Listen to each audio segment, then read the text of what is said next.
झूठ बोलना एक छोटी किंतु बुरी आदत है। मेरे भाई बहनों, सत्य बोलना धर्म का एक अंग ही नहीं, आत्मसमर्पण का प्रथम और अनिवार्य चरण भी है। साधारण से साधारण और अनपढ़ से अनपढ़ व्यक्ति से भी धर्म का अर्थ पूछा जाए तो वह सर्वप्रथम सत्य बोलने की ही शिक्षा देते हैं। साथियों, स्कूल के अध्यापक भी अपने छात्रों को सत्यम वद का उपदेश देते हैं। कोई भी संत महात्मा अपने धार्मिक प्रवचनों में सत्य भाषण की महिमा सर्वप्रथम गाते हैं। विश्व के विचारवान व्यक्तियों, विद्वानों, महात्माओं और उपदेशकों से लेकर सामान्य व्यक्ति तक ने जितना महत्वपूर्ण बतलाया है उतना शायद ही अन्य किसी सदाचरण को बताया है।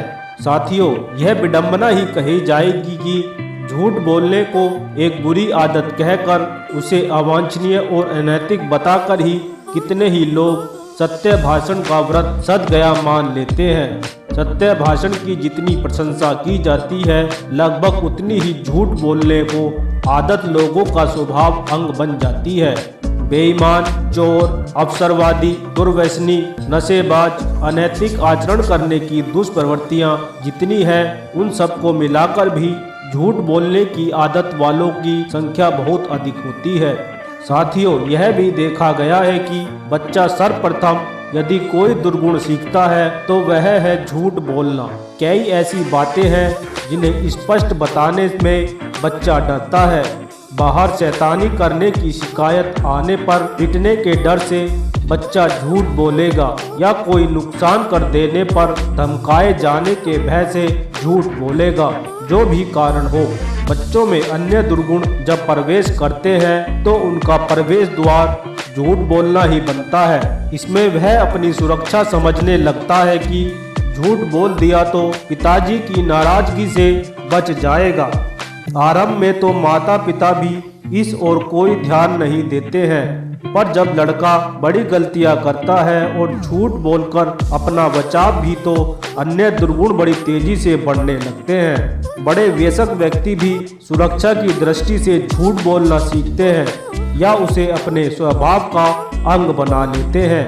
प्रारंभिक रूप से झूठ बोलने में इतनी हानियां दिखाई भी नहीं देती हैं, क्योंकि सामान्य व्यवहार में उसकी कोई तीव्र प्रतिक्रिया खाई नहीं देती है। लेकिन जब इस आदत के परिणाम स्वरूप बड़ी बड़ी हानियां होती हैं तो निश्चित ही पश्चाताप होता है। देर से ऑफिस पहुंचने वाला कर्मचारी कभी बस न मिलने, कभी बच्चों की तबीयत खराब हो जाने का बहाना बनाकर अपना बचाव कर लेता है। लेकिन बार बार के बहाने सुनकर जब अधिकारियों का विश्वास उठ जाता है या संदेह होने लगता है तो संयोग से कदाचित असली कारण होने पर भी विश्वास नहीं टूटता। साथियों, सहयोगियों का विश्वास खोकर व्यक्ति की स्थिति उस ग्वाले की सी हो जाती है जो भेड़िया भेड़िया भेड़िया भेड़िया चिल्लाकर गांव वालों को इकट्ठा कर लिया करता था और झूठ मूठ ही उन्हें हैरान कर देता था। रोज की बात होने के कारण गांव वालों ने जाना ही छोड़ दिया तो सचमुच भेड़िया आ जाने और सहायता के लिए चिल्लाने पर भी कोई नहीं आया और उसकी कितनी ही बकरियां मारी गई। इसी प्रकार मित्रों का विश्वास खोकर हम अपनी हानि तो करते ही हैं, जिसका देश कभी कभी बड़े दुष्परिणाम लाता है। हम स्वयं अपना विश्वास भी खो देते हैं। मेरे प्यारे भाइयों और बहनों, इस बात को हमेशा याद रखिए कि झूठ बोलने वाला किसी और को धोखा देने में भले ही सफलता प्राप्त कर ले, पर अपनी अंतरात्मा के सामने तो वह उतना ही अपराधी कहलाता है।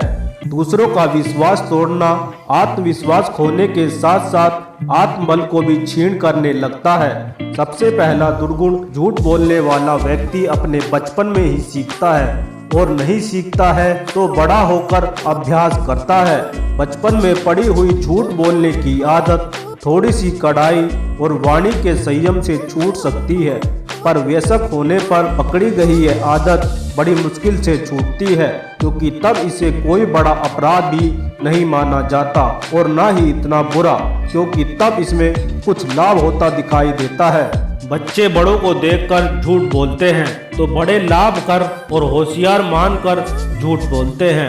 यह प्रवृत्ति आदत बनकर जब स्वभाव का अंग बन जाती है तो व्यक्ति बात बात में झूठ बोलने का आदी हो जाता है।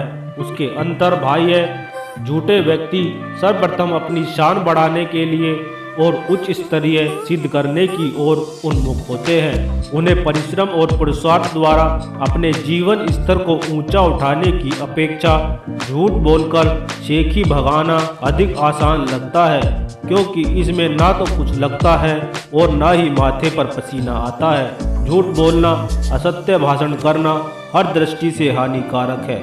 साथियों, मैं देख रहा हूँ कि झूठ बोलने के व्यापक दोष से हमारा समूचा जीवन प्रभावित होता है और उसका विष सारे व्यक्तित्व को ही विषैला बना देता है।